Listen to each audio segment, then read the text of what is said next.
You are listening to Twisted Morals, Chapter 2, written and created by Jasper BlackLace, audio by Kaushi. Sage. The silence in the car was deafening. My mind solely focused on making it to my ex-wife as soon as possible.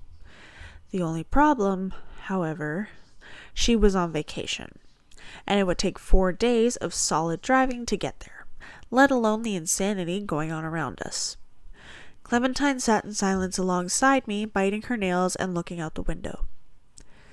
"Is there anywhere you need to get to?" I asked pointedly with a mellow tone to my voice. "Not really. Nowhere we can go in this town will get us anywhere." Her voice lacked of any kind of confidence and sense of life, as she glanced at me briefly with a slight smile. The fake smile shook me ever so slightly. "Well, I need to get to North Gerrians as soon as possible, so if you have any ideas, now would be great." My intensified anxiety begins climbing as I notice the roads covered in darkness and multiple crashed vehicles in our path. I guess what they say about driving during an apocalypse isn't a good idea. "Looks like we need to go on foot from here," she says as we come face to face with a flipped bus blocking the road. She removes her seatbelt and exits the car. "Do you have any blankets, jackets, or anything we can bring with us?" she asks as I walk to her side of the car. "I should have some items in the trunk. I'm not sure what." I scratch the back of my head and pop the trunk.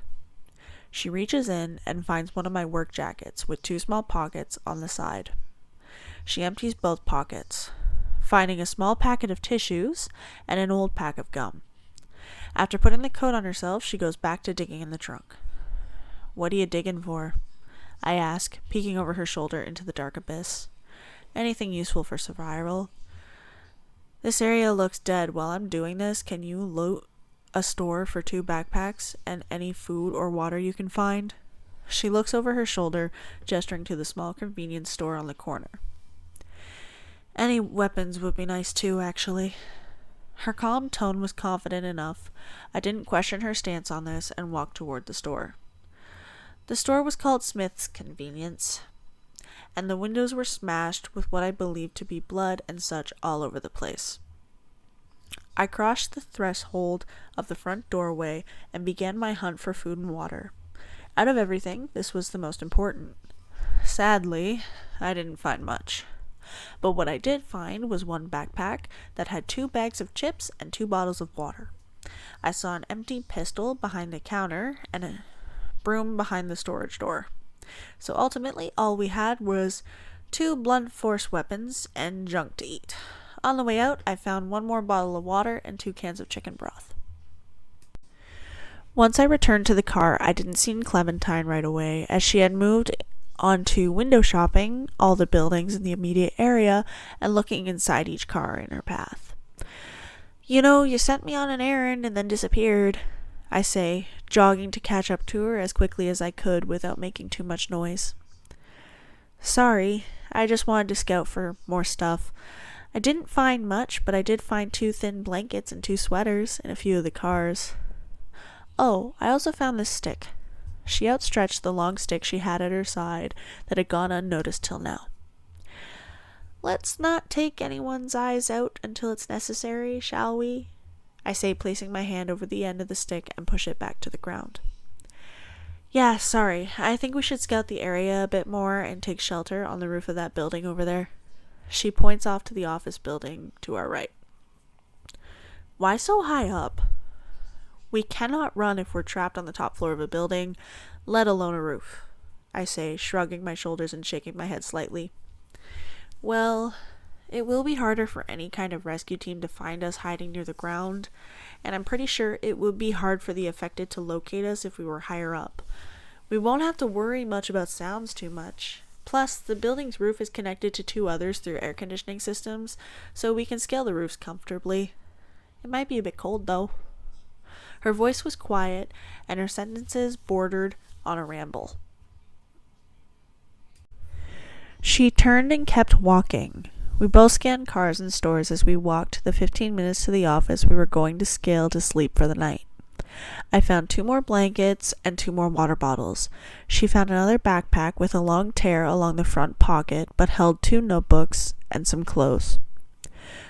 Once getting to the front of the office, we heard typical haunted house ambient noises. She led the way quietly, making her way toward the stairs, looking around corners as we crept forward. Wait, she said, waving her hand in a downward motion before crouching to the ground. We have company.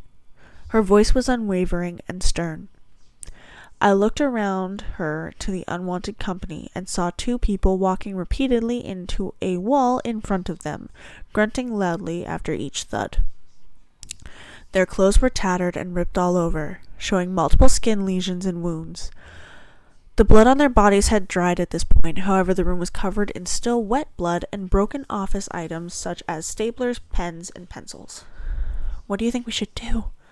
My whisper wasn't as good as hers, as my voice triggered one of the affected people to pause and face us.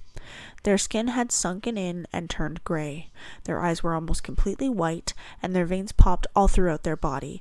It was difficult to make out much more than that, either because it was dark or from shock. I wasn't quite sure. She covered my mouth and gestured for me to follow her lead. There were 3 pieces of paper at our feet that she swiftly picked up, triggering the attention of the second affected. She quickly crumpled all 3 separately, handing me one and pocketed 2 pencils and a pen. She threw one of hers in the opposite direction of us, leading them astray. With them still blocking our path, we needed to act quickly. We have 3 chances. That's 1 done. You are to follow my every move, and when I point my finger in a direction, throw your paper. Her voice is even lower than a whisper before she stands, grabs a piece of broken glass, and throws it at the head of one of them. She took my hand in hers and guided me to the hallway, just behind the room she led them into. This room didn't have a door, so she took her second piece of paper and threw it into a room with a fixed door. One of them fell for it, however the second remained focused on the direction of the glass. Fuck, she said, grabbing her stick in hand and blocking the doorway the other had just walked into. Thankfully, it was too distracted by a crow that had just landed in the window at the time. We have to run. Follow me and be ready to throw. Her voice is no longer strained as she begins running, tugging me along with her. The sound of her footsteps draws the attention of both, and they turn towards us. The one we blocked walked into the stick and kept walking into it, but the other flew out of the door, hitting the wall across from the room it exited. By the time we reach the stairwell and try to open the door, we find it's being held by something. Fuck! Buy me some time, Sage. We have seconds!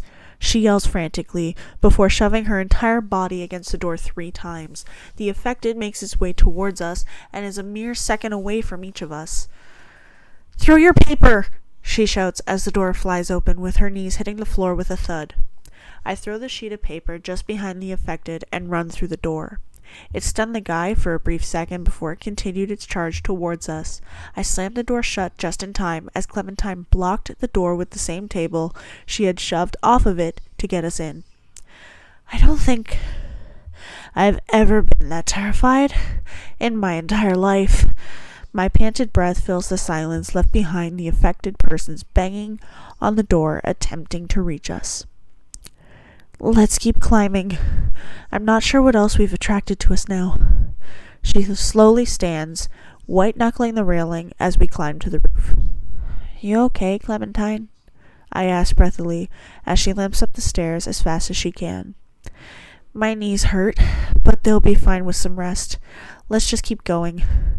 Her voice grieved with pain as we climbed the final level of stairs. At the top, we are met with a ladder that she climbs up to prop the door open for us to get it through. Thankfully, it wasn't locked, so we went up there without issue. Fuck, she exclaims, and hits the floor with a quiet thud before opening her backpack and taking out the notebook. She took out a pen, writing the date before shutting it and looking up at me. Let's set up here for today, and then tomorrow we'll make a plan to make it to where you need to go in the morning. She props up her backpack before laying out the blanket below her. She folds up both sweaters and hands me one. She places hers behind her head before using the second sheet to cover herself. Don't you have anyone you want to look for first? My voice is filled with guilt, as the last real conversation we had was based on jealousy and anger, and the second we get to sit down and talk, it's about me. The only people I cared for are dead, aside from Kyle, and frankly, he has his own family to worry about, so no, not a single person. Her voice is stern and cold as she faces the opposite direction in a means of what I believe to be a silent fuck off. Okay, I understand. I guess my apologies need some work, otherwise this adventure we're about to set out on is going to be deadly in more ways than one. That was Chapter 2, Twisted Morals, written and created by Jasper BlackLace, audio by Kawushi. We hope you enjoyed this upload, and we will see you next time.